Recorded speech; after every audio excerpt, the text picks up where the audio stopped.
French immersion, English schools, Catholic schools, public schools, um, private schools, which can be.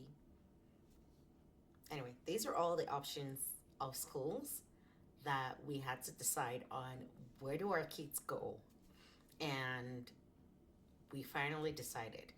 We're going to talk about that as we continue on, just staying a little bit more on the parenting side of things and what that looked like for us in this 10 years in Canada, right? And I will tell.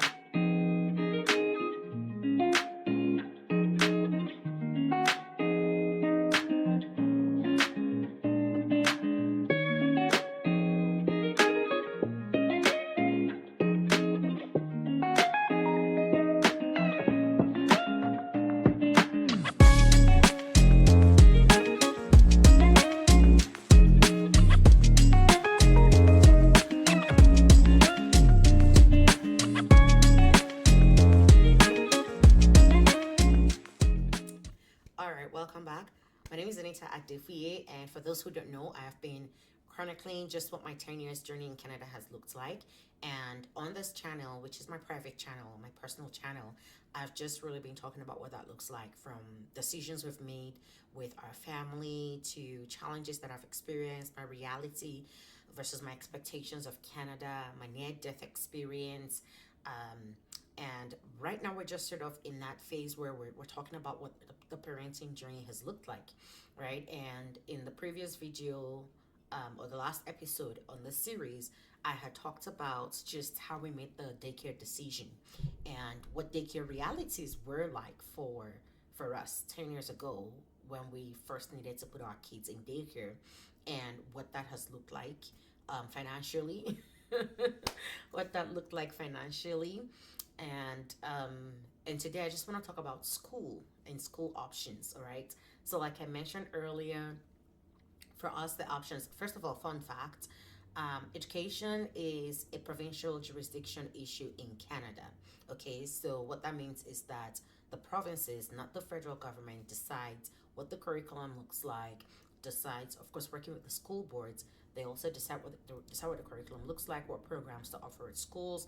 The primary funding for education comes from the provincial government, and they sort of set the pace. So there's every province would have its Ministry of Education, and what the setup looks like is up to the provincial government as opposed to the federal government. So that's your Canada 101 for today. So for us, there were a couple of things, and just with how we made the decision. So first of all, for those who might not know, for those who are going to be coming in newly to Canada, your kids go to school ideally based on boundaries. So where you live determines where your kids go to school. So for instance, should I be saying where I live online? I don't know. But for instance, I live in the northern part of Regina. The north is big, right? I live in Argyle community. Anyway, and when I look at the school boundary map and I plug in my address, I would see the public school that is close to me. I will see, and then within the public, there's French immersion, and then there's English. And then I would see the Catholic school that is close to me, and within the Catholic, there's French immersion, and then there's English. What I would also see is if I can bus my kids, if my kids are eligible for the busing system, because if you live anywhere within 1 kilometers or less of a school, your kids don't get bused. That wasn't always the case. They changed that a few years ago, but that wasn't always the case. But now, if you live within 1 kilometer of a school that you're eligible, that is within your boundary, your kids don't get bused to that school, meaning you are responsible for taking them to school and back. Some people are lucky the school is right opposite their house. Others, it's a 5-minute walk, and this matters because when winter comes and there's wind chill blowing and then there's minus 45, that 5 minutes can be a lot, right? 5 minutes walk, 10 minutes walk can be a lot in those instances, and then you're left with deciding to go to school. So you see that even just deciding where you live can impact your life and the choices for school, right? So knowing all of that, now from the beginning, we wanted, by we I mean my family, my husband and I, we wanted our kids to go to the Catholic school division. Reason being that the Catholic school teaches about faith in God and Jesus Christ, and because we're Christians, we wanted to have that additional. I mean, we teach them at home, they go to church with us, but we also wanted their school to also just add their voice to that. And we wanted that for them. And so, because we wanted that for them, we wanted them to go to Catholic school. Now, for people who have been in Saskatchewan for 3, 4, 5 years or more, they might not realize this, but the Catholic school, they always just take every child. Before, it was that you had to be Catholic or the child had to be baptized Catholic with proof. Okay, these are that fake tips. God is watching you, but we didn't want to do that. Don't ask me for names. We didn't want to do that. We didn't want to do that. We didn't want to have to lie about anything. The real who did that, but we didn't want to do that. In and of itself, it just goes against the grain of why we even wanted them to be in Catholic school to begin with. You get it? And so we didn't want to do that. So we put our kids in public school. Now, when we put our daughter in public school, one of the things we had to consider too was the school. Like, do we qualify for busing, which we did. When we needed to put her in daycare, our kids in daycare, will they qualify for busing from daycare? And I talked about that and just daycare options and decisions in the previous episode, right? And we looked at all of that, and the same school that was within from home for her is the same school. There was a busing from her daycare to that school.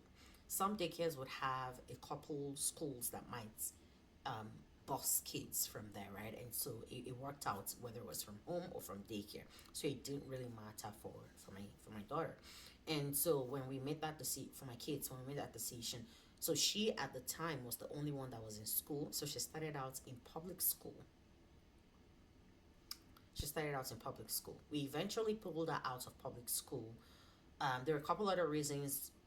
One for which I'm probably not going to talk about here yet. Actually, maybe I'll talk about it.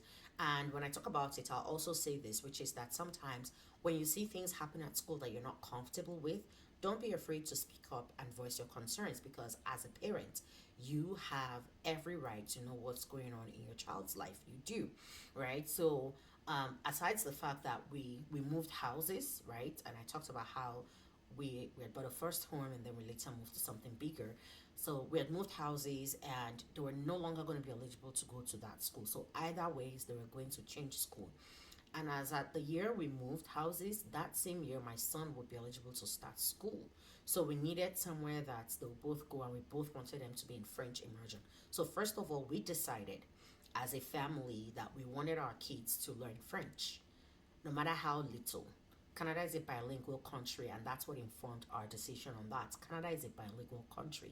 And because Canada is a bilingual country, it just made sense that they'll pick up English anyway. So it made sense for them to just go to the French immersion. Now, some people take their kids to French school, right? It's a little different from French immersion. They're a lot more stricter on the French, and your child is way more likely to speak French coming out of French school than the French immersion, right? We didn't pick that, and quite frankly, in hindsight, no, I know why we didn't pick that, because again, we wanted the faith component. So we wanted something that allowed them to learn some French, but at the same time have faith component, right? And the French schools were not that for us. So the French immersion, Catholic French immersion, offered the best of both worlds, at least from what we're looking for. And no matter how little, we were going to be okay with little than nothing at all on both ends, right? So again, back to the whole idea of what is your family's goals, what are the outcomes you're looking to have for your children. That should inform your decision. I'm just walking you through what helps us inform our own decision. And so, but although my daughter started in public French immersion, we later moved her to, when we moved to a new place, our boundaries were going to change, and we thought to just give the Catholic school one more try to see if they would admit us. Luckily, that was the year they lifted the ban and anybody could be admitted to Catholic schools. Yay for us, which was perfect, and perfect timing, because now we could have both kids in the same school, and they get bused still from this new school. They get bused from daycare and they get bused from our home. So it didn't matter if anything changed for us. The good thing was it meant that they didn't have to change school at any time. that if they had to stop daycare, they didn't have to change schools because they'll now be going to school from home. That didn't need to change, so we're happy with the consistency we're going to have. Now, the other reason why we pulled them from the public school at the time was also just because I believe it was the 1 year that in public schools in Regina, they had. Now, I have absolutely nothing against anyone in the LGBTQ community, absolutely nothing against anybody, right? Everybody has a right to what they want to practice in terms of whatever. But for me, I have a problem with when kids are taught something that will not, um, that you don't even know where, like, everybody stands on different areas in all of this, right? And because everybody was standing in different areas in all of this, um, I believe that just with, for many of us as newer immigrants, like, you're still grappling with the idea of concepts that quite frankly still feel foreign to you to a very large extent, right? And in the midst of that, kids are being taught. I remember one time in school, it was in June, they had read them some books, and I wasn't the only parents. There were a lot of parents that were like, come on, like, you guys, you want to talk about this, that's okay, but heads up to parents would have been nice. Sharing the books with parents would have been nice.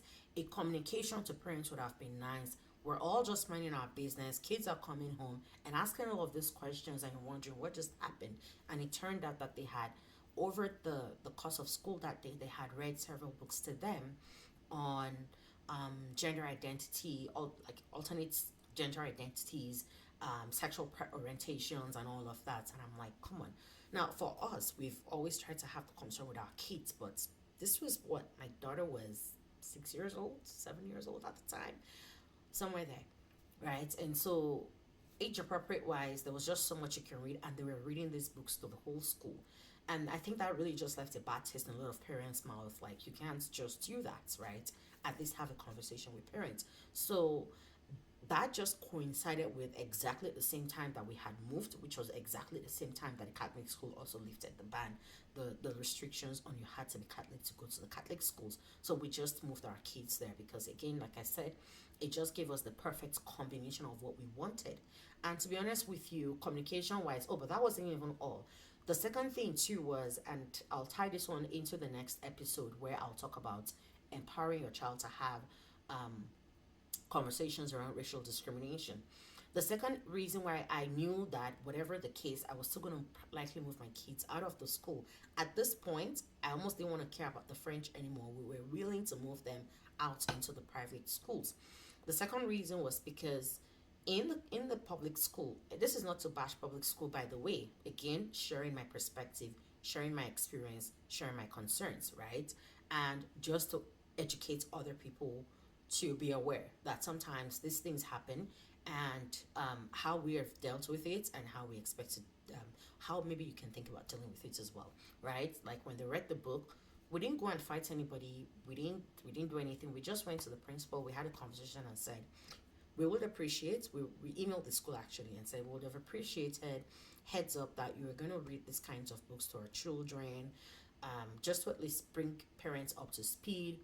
This felt like people kept us in the dark, which was not good, which was not nice, especially considering that if it was like maybe Christmas or anything like that, sometimes, like, with the public schools, they used to be, I don't know, things may have changed, but then it was always so funny that Christmas, Easter, they don't talk to the kids about anything about what those celebrations are about.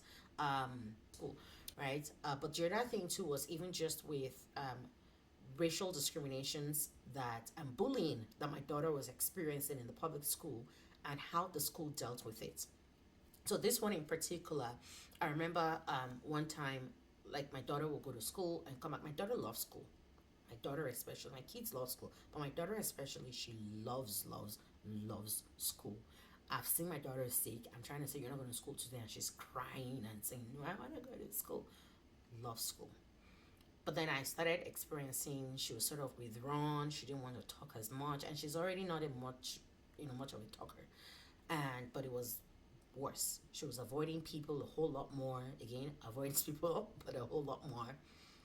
And I was starting to get concerned. I tried to, like, oh, what's going on at school? How was school today? Shuts down, doesn't want to talk about it. Okay. Now, to parents, by the way, Have a habit of making sure that you're always talking to your kids about school. If you're curious, one way that I do that helps when they come back from school, give them a hug. How are you? What's going on? I don't find things to yell about when they come back, at least for the first 2 or 3 minutes. I don't yell. I try not to yell. Give them a hug. How was school? And I ask them a question.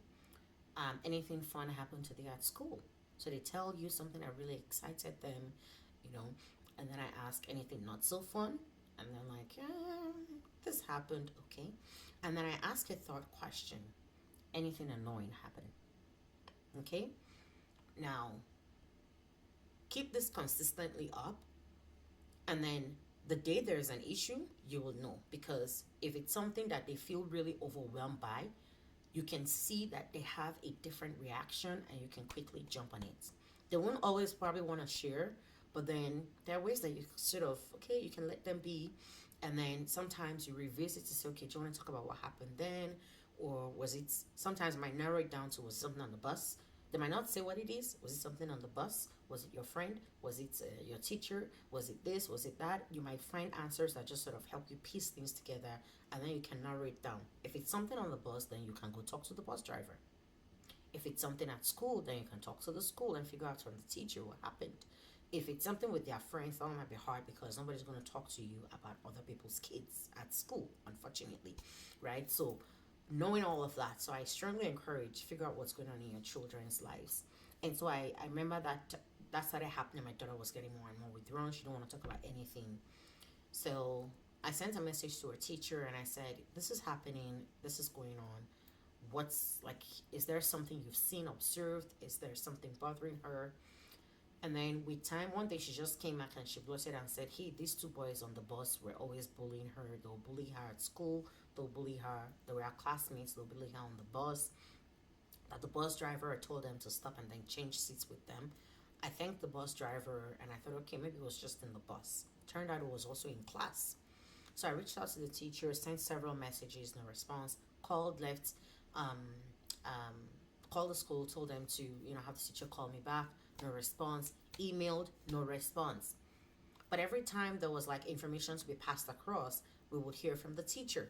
And so I started getting concerned. And then one day, they had asked for things from school, and we're supposed to send it.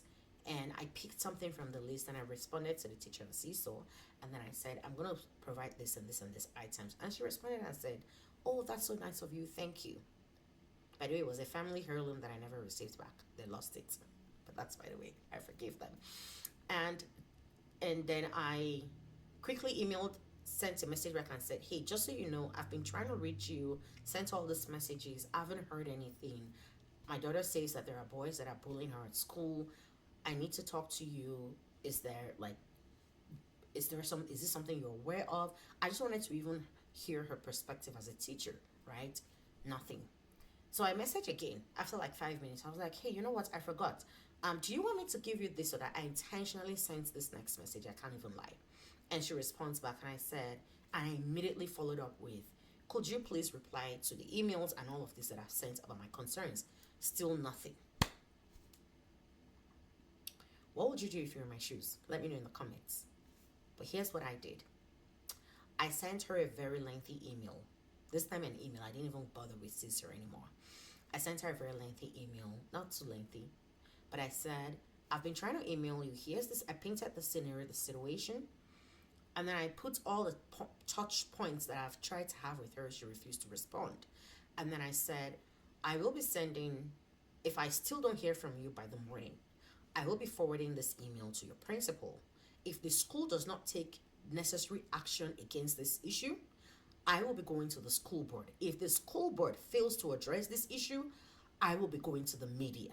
If the media refuses to pick it up, I will sleep on social media until something is done. I got a call in 2 minutes from the teacher, apologizing profusely, trying to speak French. She first of all started by speaking French to me. Like, I know it's a French immersion school, but the teachers also speak English. She speaks English. I know you want to defend her. She speaks English. She does. She doesn't struggle with English. every communication we've had up until that point was in English. But then she calls me and she starts speaking French to me. So I said, is this what you guys do? Is this how you behave? Well, what justification do you have for this action? Right? And so I took it up. I still went ahead and I reported her to the principal. And I said, this kind of behavior is unacceptable. And then I told them, turns out apparently the principal is a black principal. So they put her through some anti-racism trainings and whatnot and all of that, and then did some training in class, from what I heard, with the kids about being respectful of other people, bullying, the impact, and all of that. And did the boys stop taunting her? Not really, but at least things like they were pushing her and shoving her and calling her names, terrible names. At least that stopped. But they would still sometimes, from a distance, they'll still taunt her and talk about her hair and talk about her body. And it was just not something you want to see your 6-year-old go through. Not at all. Too young to have to go through that. And then to have a teacher who refuses to have her back when she was going through it. It was unacceptable. So for that, that was already in the works. And I really was appealing to the Catholic school at this point, please open up your doors. And we already had resolved that even if we didn't hear back from them, we're going to pull her out of the public school system to a private school, and we'll pay money. Private schools, yes, you have to pay, right? And we had already made that resolve for ourselves that we're going to do that. But luckily, the Catholic school opened up. And so now we have our kids in Catholic French immersion because we want them to have exposure to the faith of Jesus, to their faith in Jesus. And we also wanted them to be able to have French exposure because Canada is a bilingual country. So for us, that feeds into, again, that goal of when they're 18 and they leave the house, who are they? What values have we taught them? What principles are they leaving us with? Do we feel we've equipped them enough to understand life and the things that life has? Do we have enough money saved for them to go to school in the RESPs? Have we taught them financial literacy so that they're equipped to make good financial decisions? Have we taught them about picking the right friends and communication? And we're doing our best. Did we equip them with enough extracurricular activities? We're doing our best to really just cover all of that, right? And that's why I said, look, parenting in Canada is a very, very, very intentional journey. Parenting in Canada is a very, very, very, very intentional journey that you have to embark on. You really cannot do hands-off-ish kind of parenting that many of us were raised with, right?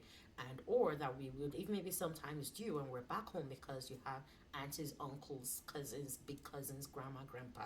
They're all fitting into the value systems of your child. That's not the case here. You have to be smart, you have to be creative, you have to be spiritual, you have to be sensitive, you have to draw your children close to yourself, right? So that's that on school and school decisions. And like I said, I will talk about, eventually how we now educated our own kids on the issues with racism, because I remember vividly the day my son came home and asked me the question, Mom, am I brown? And I'm like, wait, what? And he said, this was a sad one. He said this kid on the playground said that he didn't want to play with him anymore because his mom said to not play with him because he's brown. What do you say to that? He was 5 years old. For me, it was even just crazy the kind of things that parents were feeding their children with at those very tender ages, right? So really, I'm still going to talk about that, right? I don't know if it's the next episode or the one after that, but actually, let me know in the comments, what would you rather have me talk about first? Extracurricular activities and how we're making decisions around that. Because if you know me personally, you know my kids are in a lot of things and have been, right? So that's that. Or would you rather want me to first of all talk about the dealing with the racism part and how we're educating our children through that? Let me know in the comments so that I know which video to focus on next after this one. I'll see you in the next video. Take care and bye. And thank you so much for watching. If you are not subscribed already, please go ahead and subscribe. I believe that the kind of content that I put out is something that is very valuable to a lot of people. Even if you're no longer a newcomer, Canada defines newcomer as 5 years or less. Even if you're no longer a newcomer, I believe that there are still some things that I can learn from you. And please share with me some things you're doing, especially now that we're talking about this parenting space right now. I believe there's so much to learn. My kids are now gradually getting into that teen years. And even though I've worked with teenagers for the last 7 years, I feel like it might be different from having yours, right? So please share with me, what are you doing that's working? Share so that others can learn. How are you making decisions around your children? What are you doing? What mistakes have you made? And what are you doing to correct those mistakes, or what should you do to correct them? Please share and let's all learn together. Let's uplift one another. Thank you so much for being here, and I'll see you in the next video. Bye.